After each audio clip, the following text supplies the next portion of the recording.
How many times have you found yourself wanting to help a friend, family member, or even a colleague who is dealing with anxiety, but you were unsure of what to say? Or worse, you said something with the best of intentions, but ended up realizing that it didn't help as you'd hoped. Yes, it happens. We know that anxiety is part of many people's lives, and understanding how to support someone who is going through it can be a challenge. Let's understand the 7 things you shouldn't say to someone with anxiety that could even make their crisis worse. Number 1 is the one I used to say the most. So, if you want to know how to be more supportive to a loved one or simply understand more about this subject, let's do it. Let's start with number 7. When someone is struggling with anxiety, hearing that the solution is simply to be more social can seem discouraging. This phrase, although it may be said with the best of intentions, assumes that the person is not making enough effort to overcome their anxiety. But the reality is that anxiety and being social are not matters of simple choice or personal effort. Imagine you're facing a big wall, and on the other side is the ability to be more social. You're determined to get there, but every time you try to climb, anxiety pulls you down. Someone passes by and says, "Oh, you just have to want it more, just go up." But it's not that simple, is it? For some people, this wall can be much higher and more difficult to climb than it seems to others. I remember a colleague who struggled with social anxiety for a long time. He was often told that he needed to get out more and make more friends. This advice made him feel like he was failing because he simply couldn't change his behavior. What he really needed was understanding and support to face these challenges in a way that respected his pace and process. So how can we offer more understanding support? First, it's important to acknowledge and validate the person's feelings, rather than suggesting simplistic solutions. We can say something like, "I can see that this is difficult for you right now. I want to understand better and help in any way I can." This shows that you recognize the person's struggle and are willing to support them. Number 6, everyone feels anxious sometimes. This is one of those phrases that, on the surface, seems comforting. We're trying to say that anxiety is a common experience, something that doesn't isolate the person who is suffering from it. However, when we are dealing with an anxiety disorder or with levels of anxiety that significantly impact our lives, hearing everyone feels anxious sometimes can minimize our struggle.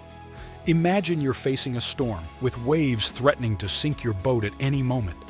Someone passes you in a small boat facing a light rain and says, "Oh, everyone experiences storms." Although this is true, the intensity and danger are not comparable. Would you feel understood? Probably not. I remember talking to a friend who was going through a very difficult period of anxiety, to the point where it was affecting her work and personal relationships. When she shared her concerns with someone close to her, the response was, "Oh, but everyone gets anxious, it's normal." This attempt to normalize her experience ended up making her feel invisible, as if her struggle wasn't valid or serious enough to deserve attention. So what can we do to offer more genuine support? Instead of superficially normalizing the experience, we can try to show understanding for the depth of the person's struggle. One approach might be, "I understand that anxiety can be really challenging. If you want to talk about what you're feeling, I'm here to listen." This validates the person's unique experience and offers a safe space for them to share their feelings without comparison. Tip 5. Think positive. Telling someone with anxiety to think positive might seem like useful advice at first glance. After all, we all want to encourage our friends and loved ones to look on the bright side of things. But when it comes to anxiety, it's not that simple. Anxiety can profoundly affect the way someone perceives the world around them, making it challenging to simply switch the switch to positive thoughts. Imagine you're carrying a huge weight on your back, and someone tells you to simply be positive about it. The weight doesn't get lighter just because you try to change your attitude towards it.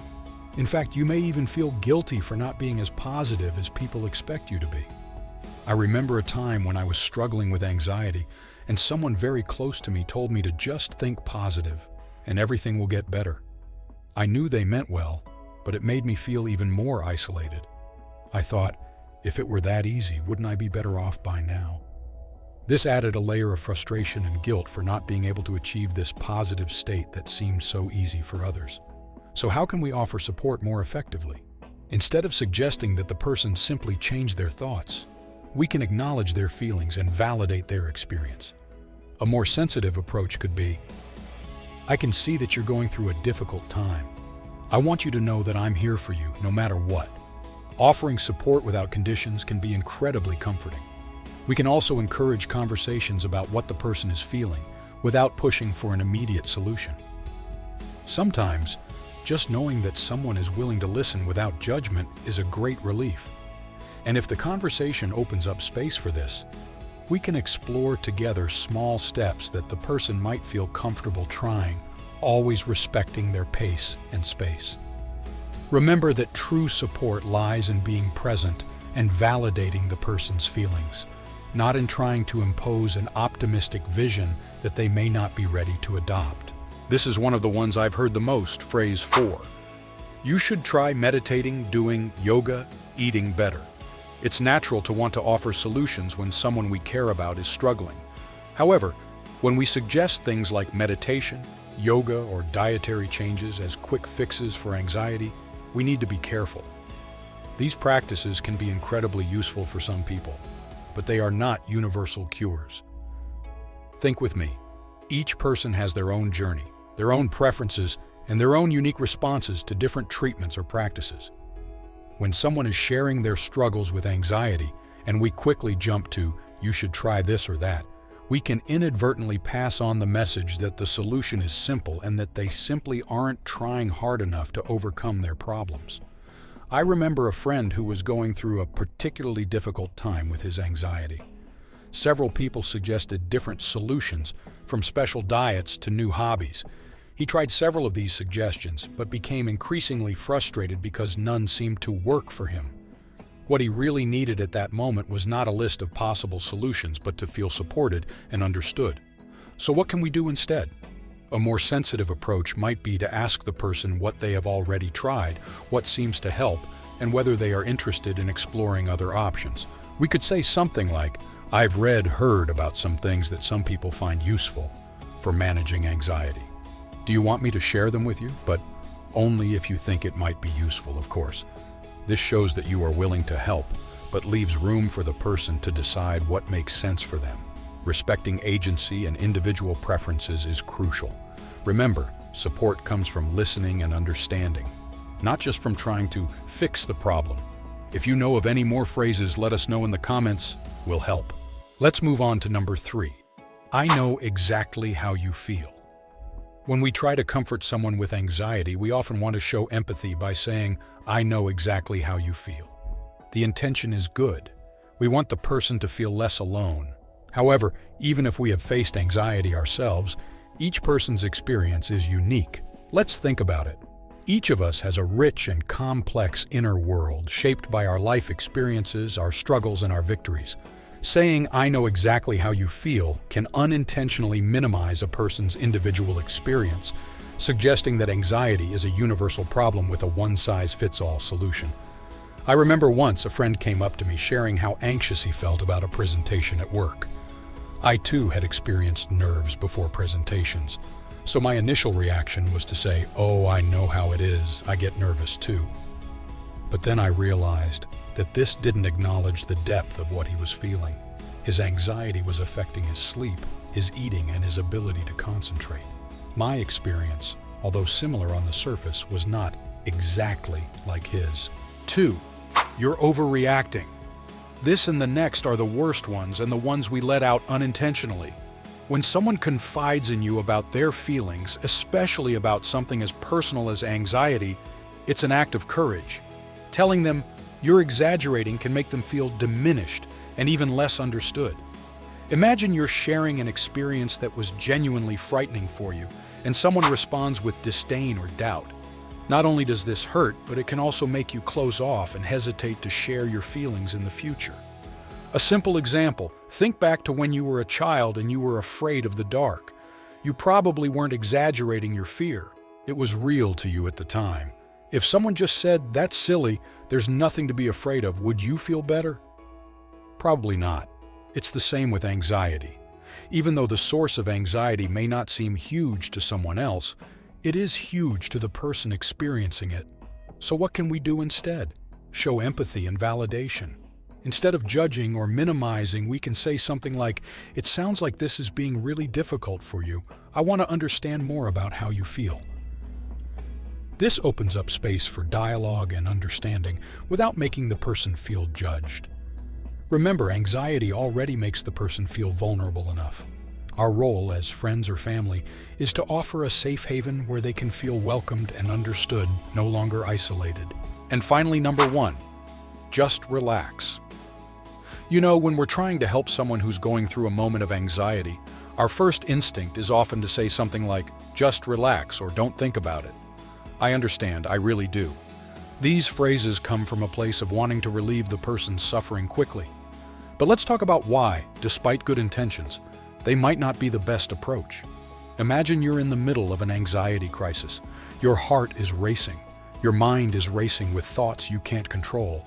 And suddenly someone says to you, "Hey, just relax." Sounds simple, right?